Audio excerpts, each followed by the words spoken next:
السلام عليكم ورحمة الله وبركاته. ازيكم عاملين ايه؟ يا رب تكونوا في احسن حال. معاكم ايه ابراهيم المطبخ. باذن الله هعمل معاكم النهارده وجبه خفيفه لذيذه وكمان سريعه، يعني نص ساعه كده نكون عاملينها وحاطينها في الفرن. باذن الله تجربوا الطريقه وتعجبكم.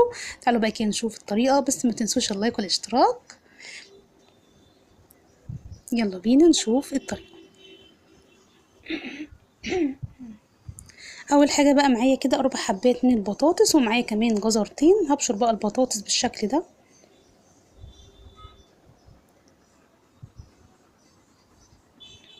بعد بقى كده ما بشرتهم هحطهم في طبق عندي وهغطيهم بالميه، وهسيبهم كده بقى يتنقعوا في الميه لمده ربع ساعه. هبشر كمان الجزر،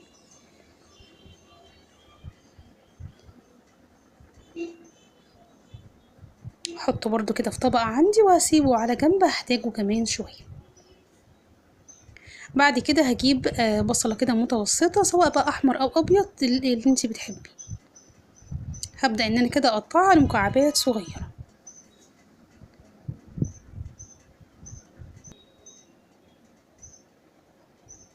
بعد كده هجيب حله عندي على النار تكون متوسطه، هحط بقى فيها معلقتين من السمنه، كمان معلقتين من الزيت،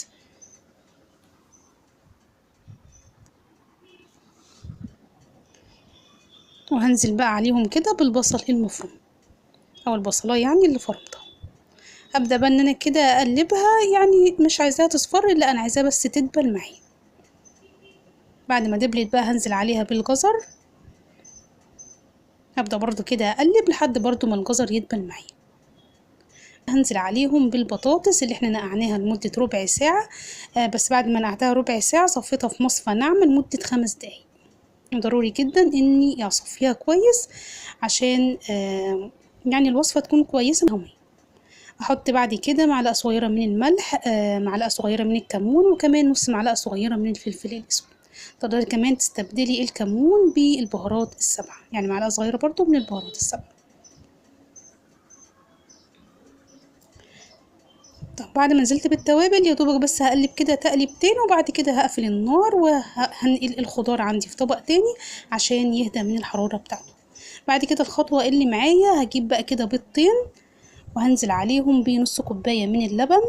هحط كمان ربع معلقه صغيره من الفلفل الاسمر، ومعلقه من معلقه صغيره من الملح. هحط كمان معلقتين كبار من البقدونس المفروم. طبعا لو مش حابه الكميه دي كلها تقدري تخليها يعني معلقه واحده. تقدري كمان تستبدلي البقدونس بالبصل الاخضر. طب حضرت بقى كده كوبايه من الدقيق، وهنزل بيها شويه بشويه. اهم حاجه بس اقلب كويس عشان ايه الدقيق ما يكونش مكلكع معايا. طب خدت قد ايه من الدقيق؟ خدت كوبايه الا ربع، وده لان انا عايزه الخليط بتاعي يكون سايل، ما يكونش زي العجين. يعني بصوا ده قوام كده الخليط. بعد كده هحط ربع معلقه صغيره من البيكنج باودر، وهنزل بقى كده بالخضار بتاعي بعد ما يهدي من الحراره بتاعته. طبعا كويس.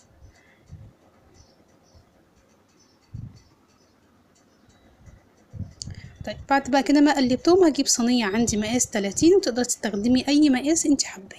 احط فيها نص فنجان من الزيت، وهبدأ بقى ادهن كده كويس الصينيه. هنزل طبعا بالخضار معايا او عجة البطاطس، وهسوي بيض او عجة البطاطس بمعلقة عندي. تقدري في الوقت ده تدخلي الصينية في الفرن بالشكل ده، مفيش اي مشكلة. طب لو انا عايزة الصينية كده يبقى ليها او الوش كده يبقى محمر وحلو، تعالوا بقى نعمل تركة حلوة قوي. هنحط بقى كده بيضاية، هنحط كمان ربع كوباية من اللبن، احط كمان رشة من الفلفل الاسمر، وهحط كمان معلقة صغيرة من السمنة. طبعا معلقة السمنة دي بتخلي بقى الوش كده معايا طري وحلو. هقلبهم بقى كده مع بعض. هنزل بقى كده بيهم على وش الصينية او وش البطاطس عندي.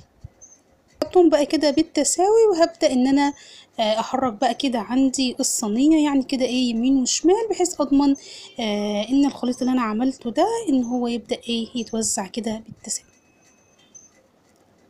بس طبعا بشويش بحيث ايه ملاقيش بقى ايه يعني جنب ايه عالي وجنب واطي ايه في الصينيه. بعد كده هدخل الصينية على فرن يكون حامي مسبقا في الشبكة في النص، وهخلي النار عالية زي ما هي، هتاخد معايا في الفرن تلت ساعة. بعد كده بقفل الفرن وافتح الشواية برضه وتكون عالية، هتاخد تحت الشواية حوالي كده يعني من 7 ل10 دقايق. بعد كده طبعا طلع بالشكل القمر ده. وعملت بقى الوردية الحلوة دي بالطماطم والبقدونس. طب برضه ايه نقطع قطعة كده ونشوف بقى ايه الأخبار. بصوا القطعة اهي. لو حابة برضو ان القطعة او يعني القطعة تكون عالية شوية، تقدري تستخدمي صينية 26.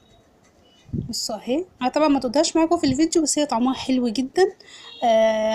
تقدري برضو تحطي بقى جنبها كده شوية طماطم مخللة، جرجير بقى، والعيش بقى البلدي الحلو بتاعنا، وهتبقى احلى وجبة سواء عشاء غدا، لذيذة جدا.